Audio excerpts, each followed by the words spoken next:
What's up guys? Welcome back to my channel. Today I'm going to show you how to create a simple CRUD application. We will use Swagger to test our API, and we will also deploy our simple application in AWS Cloud. Okay, let's get started. First, let me show you uh, our dependency or the library that we need to use. For the Swagger, we need this dependency: Spring Doc, OpenAPI, Starter, WebMVC, UI. Okay, then since this is a web application, we also need this starter, Spring Boot Starter Web dependency. Then for the database portion, we need we're going to use Spring Data, so we need this starter data JPA. And since our database is MySQL, then we need to use also this MySQL driver. Okay, then for the Lombok, since we don't want to, this is actually optional because I don't want to manually create the getter and setter method. So in this demo, we use also this Lombok library. All right, then let's go to our entity. This is the table actually that we are going to uh, create in our database. We will have a chart table with 3 fields or 3 columns: ID, chart in JSON, and date.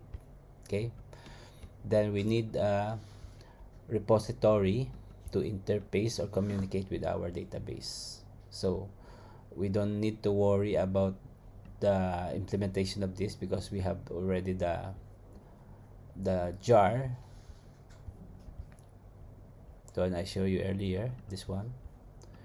So all we need to do is just define the interface, and the implementation will be catered by this library, Spring Boot Starter Data JPA. Okay, then what else? So we using this interface, we can do CRUD operations like inserting records, deleting records, and updating records, right? So this is just a very optimized code. With the interface, uh, we don't need to create an implementation. We just reuse the library. Okay, then we have the controller also. Yeah, we have the controller. In our controller, as you can see, there's a lot of annotation here. uh, you don't need to worry about this annotation. These are all Swagger annotation. The purpose of this is for documentation only. As you can see, there's for example, the operation. It says that it specifies the summary and description of the API, and also the response of the API, the code, and the description of that code.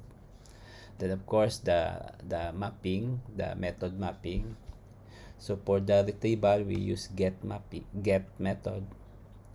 Then for persistence, or for saving record, we use the post method. Okay, so same, we use the Swagger annotation to describe or to document our API. All right, so yeah, basically that's it. So in for the retrieval endpoint, we use the interface that we created, this one, repository, this one, right, to retrieve the records. So if the parameter is empty, we basically return all records from database. Then if it's not empty, we find that particular record and return it. Right, then for saving portion, we just basically save whatever the user pass in our API. In this case, this one, chart request. So this object contains one field only, which the name of the field is JSON. Okay, so it's basically a string only, so we can pass any string. All right, then again we use the interface to save the record in our database, and I think that's it. Then for the configuration, uh, first we need to set the server port to 5000 or 5000, because AWS cloud is specifically the Elastic Beanstalk service. It internally it redirects the request to this port. So if we do not set the port to 5000 for our application, then uh, we will get some bad gateway error, like 502 something. So we have to resolve that error, we have to set the server port to this port. Okay, 5000. Then for the data source configuration is the same as the normal, nothing special. This one update, so the first time we execute it, the table will be created automatically. Then for the URL, this is very standard for the MySQL URL. You can Google this. So we just need to change the host, which is this one I get from our AWS. This is the RDS database. Maybe I should show it to you. Let's log into our AWS console.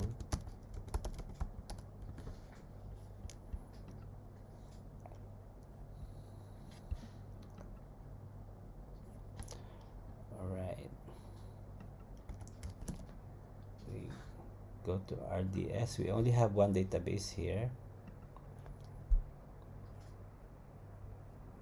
Alright, so this is our database. RDS stands for Relational Database Service. Okay, so we can AWS RDS supports multiple database, but for this demo I chose MySQL. Okay, so let's check the configuration of this. So for the host, we copy this. As you can see, let me show it to you. I already set it, but basically I copy it from here. Okay, let's copy it again. So this is where we get the host. To make it sure, I will remove this, the old one, and copy the new one from the AWS console. Okay, the port is the same. For MySQL, the port is 3306. The name of our database is testdb. We go to configuration. See, this is the name of DB. Okay, so now our configuration, data source configuration, is pointing to our AWS RDS database. Okay, we already point the host name, and we use the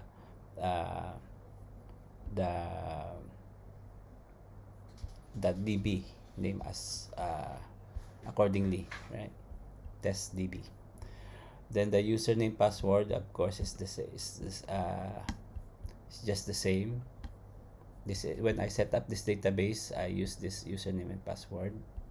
Then for the driver, for MySQL, we have to use this. Take note, if you use this driver, you must have this dependency, the one I showed earlier. Yeah, this one, MySQL. Okay, so I think that's it. We can run now.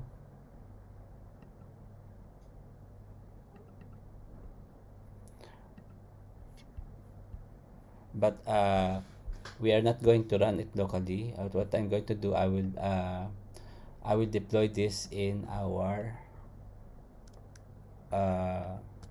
AWS cloud. So I will use the Elastic Beanstalk service. Okay, So let's generate the jar.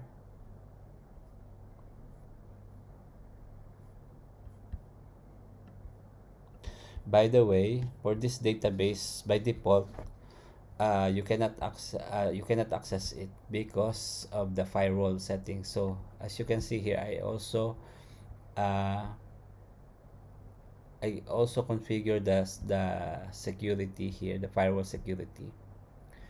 As you can see here, I chose for the security group. I have this security group, allow MySQL access 330 port. So I created this security group. Then in the security group, I have that I configure the inbound firewall setting. See, let's go inside. As you can see, this for the outbound we don't care. We just leave the default settings, but for the inbound, as you can see, let me show you what I did. For the inbound, I basically choose 3306, which is the port we use in our database. This one, 3306. So we have, for our inbound rules, is very important. We have to set that this particular port, and excuse me, and we choose 0.000/0, meaning all IP address with this port will be allowed to access our database. All right. So I think that's it. I think our jar is ready already. Let's check. Yeah. So this is our jar. It's already. Let's now we go to our Elastic Beanstalk. Elastic Beanstalk to deploy our Spring Boot application. All right. Let's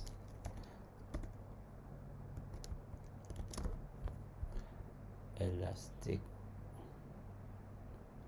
Okay, Elastic Beanstalk application. All right. So here, create application. Then we put Swagger RDS demo. Okay. So this is the name of our application. You can put any name you want. Then we create the environment. For the environment, since this is a web application, so we choose web server environment. Okay. Then other settings, we just leave the default settings.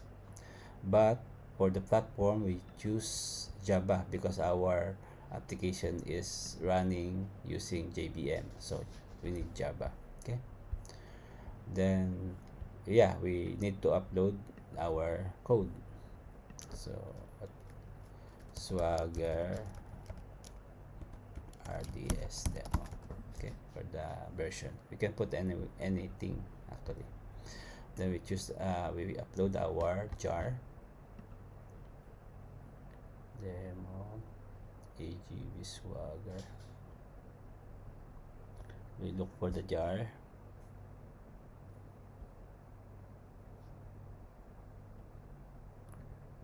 Find it, sorry.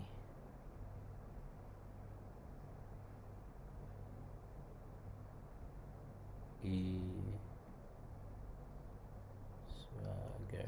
Can't find the Swagger. Swagger. Sorry.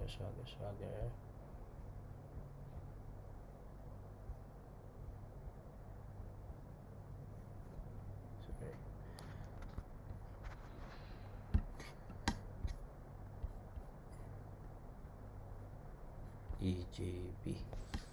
Let me find I cannot find. So it's EJB. Okay. EJB.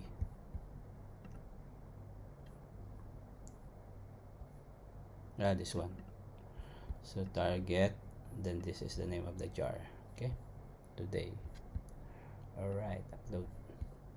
So once we upload it, we just leave the default settings, click next button.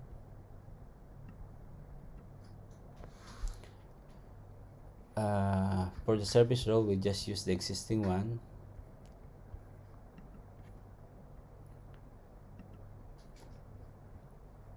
Okay. It's easy actually is easy to create the service role. For if it's first time, you instead of choosing this option, you choose this create, then we specify the name here. Okay. But for easy to instance profile, you need to create it separately. You can refer to my previous video for uh, elastic beanstalk tutorial, AWS elastic beanstalk tutorial. I in that tutorial I discussed how to create this EC2 instance profile or the service role for this EC2. Okay, so yeah, for now, since it's not the scope of our this tutorial, so let's just use the existing one. All right, then just click once you choose the service role, then click next button. Then for VPC, we choose the default and use the public, so we can access the the URL outside our local network as long as we have internet. We don't need too much. Since this is just a demo, I will just choose one IP. Okay. Then leave the default settings. Click next button. Alright, then I think that's all. We don't need to change this default setting. Just click next button again.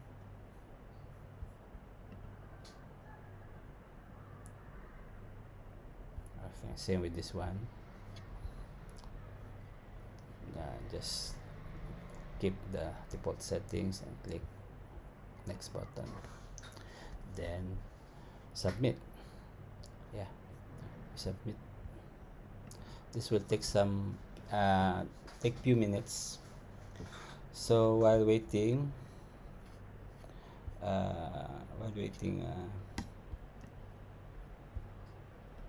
maybe I'll show you something. So yeah, so now it's in progress. So these are the details once we deploy it to elastic beanstalk. These are the details. We can press it. So first, AWS created the environment. Then it creates also the S3 storage bucket for environment data, right? And it creates also this group, security group name with this name, all right?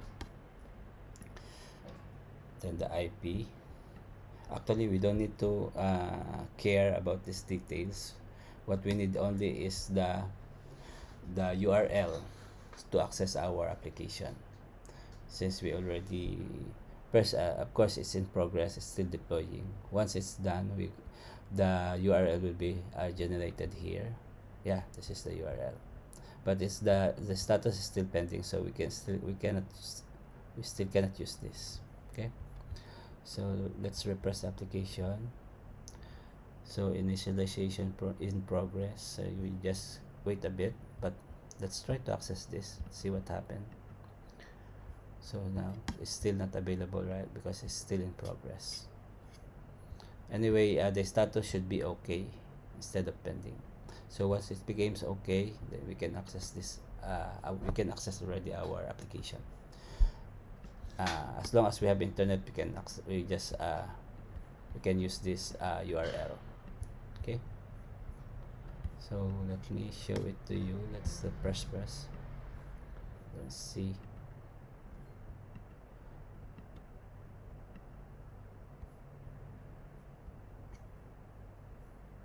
So now environment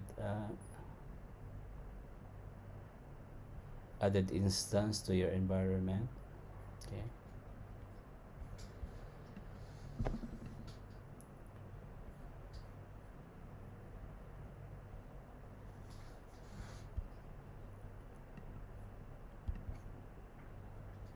So in this tutorial, we learn how to use Swagger. Okay, and how to use RDS. I already showed it to you. This is the RDS, Relational Database Service, AWS, from AWS.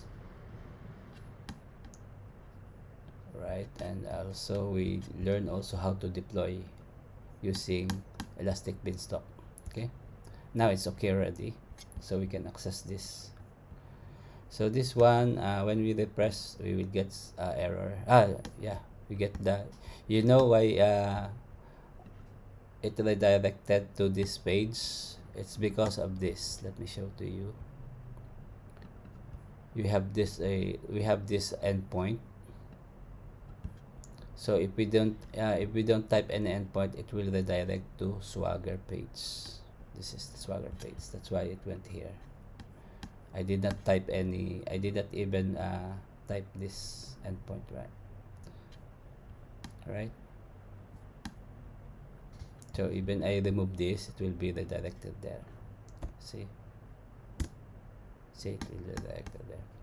So now let's test our API. We have only two API. One is retrieve, the other one is save. Let's try first the retrieve. Let's see how many records we have. Earlier I inserted one records, so we should be able to retrieve that. Okay, I will not pass the parameter, is optional, so I will just trigger this. So now we have one record. Okay, so I will add another one record. I will use this save API. So JSON key. Okay, we can just simply execute this. All right. So now we should have two records. So it's successfully created, right? So this is the one. This is the timestamp. Okay.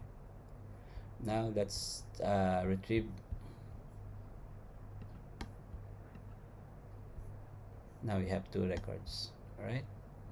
Let's say I want only this particular record. You can just specify here. All right. So you see, only one record. But if you want all, you can just remove this, and it will retrieve all records. Right now we only have two records. Okay, so I think that's all, guys. I hope you learned something important again today. Hope the deployment is very clear. I think I will show you also I already show you the security group, right? That I think there is one we call it the service role. Yeah, let me check. Service role.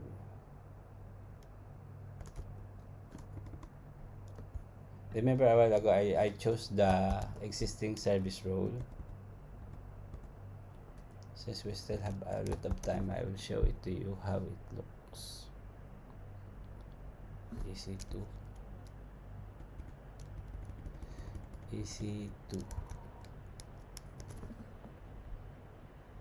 Yeah, this one. A while ago, when we deploy our web application, there is service role there that we reuse the existing one. Now I will show to you that service role.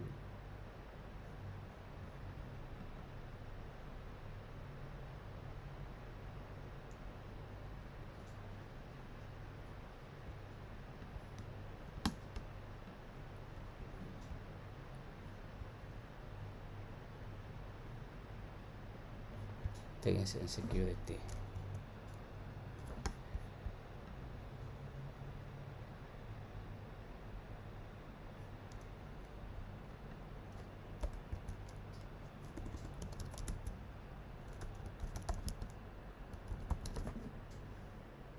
I think it's here. I am.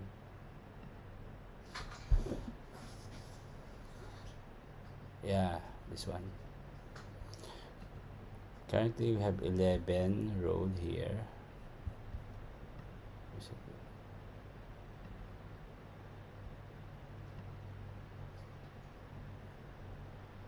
Yeah, this is the one I created. Actually, the one you see here are all system roles, but I only created two.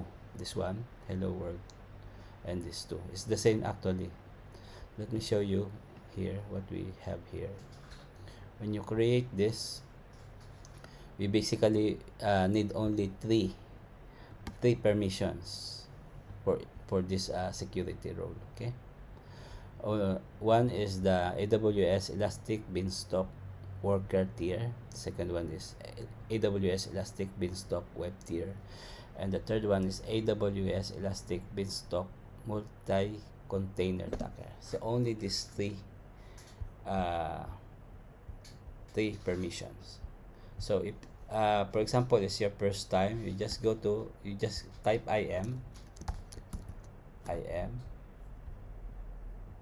then go to roles, then you just click create, just click the AWS service, then here you choose EC2, then click next, then you choose the AWS Elastic, the one I mentioned earlier, Elastic Beanstalk. You just tick this three, 1, 2, and the multi-container district. After choosing these three permissions, you just click next, then that's it. You just put the name you want, EC2 role something role, yeah, then click create role, but I will not create it because I already create two roles for I don't need to create another one. But if your first time, you have to do like this. Okay, this is how to create the security role. Okay, we basically need for this security role, we only need three permission, this three, and that's it. So when we deploy in our Elastic Beanstalk, we will choose this security role. All right, so I think that's all, guys. I think you find it useful when you develop your Spring Boot application and you want to deploy it in AWS cloud. So this is the right way, or it's a good start. This is a very basic that it can really help you to improve. Okay. All right.